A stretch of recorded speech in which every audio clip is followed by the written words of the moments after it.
किसी के साथ दुख बांट पाना एक तरह का सुख है। किससे कब और कितना बोलना है, अगर तुमने यह समझ लिया तो तुम अपनी ज़िंदगी के सार्थक बन चुके हो। जीवन में कभी मौका मिले तो किसी के लिए सारथी बनना, स्वार्थी नहीं। हमारे भविष्य का आधार आज के यथार्थ के लिए गए एक निर्णय पर निर्भर करता है। इंसान की सोच ही उसकी सबसे बड़ी पहचान होती है, वरना दुनिया में एक नाम के अनेक इंसान हैं। धर्म से भरा हृदय धर्म का परामर्श देता है और अधर्म से भरा हृदय अधर्म का परामर्श देता है।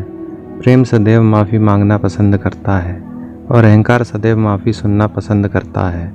निर्बलता अवश्य ईश्वर देता है, परंतु मर्यादा मनुष्य का मन खुद निर्माण करता है। इंसान इसलिए दुखी नहीं है कि वह ईश्वर को नहीं मानता, इंसान इसलिए दुखी है क्योंकि वह ईश्वर की नहीं मानता। रिश्तों में अपेक्षा ही कमजोरी बनाती है।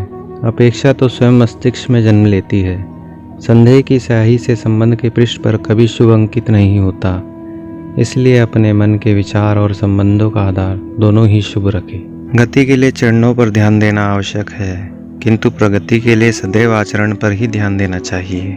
समय आने पर सबको मिलता है, समय से पहले की चाह ही दुख का कारण बनती है।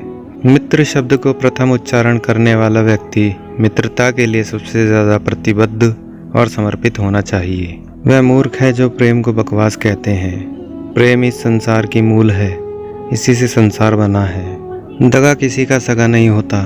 जहाँ मतलब खत्म होता है वहाँ दगे की शुरुआत होती है। इंसान को उसके कर्म ही नहीं, कर्म के पीछे की इच्छाएं बांधे रखती है, क्योंकि इच्छाओं के कारण ही कर्म निर्मित होते हैं। किसी जीव को कष्ट देकर तुम मुझे खुश कैसे देख सकते हो। रिश्तों में नियमित दूरियां रिश्तों को जोड़ती है और अनियमित दूरियां रिश्तों को तोड़ती है। मनुष्य अपने विश्वास से निर्मित होता है। जैसा वह विश्वास करता है वैसा वह बन जाता है। उस इंसान का मंजिल से भटक जाना तय है जिसकी संगत में नकारात्मक लोग रहते हैं। बुरे कर्म करने नहीं पड़ते, हो जाते हैं, और अच्छे कर्म होते नहीं, करने पड़ते हैं।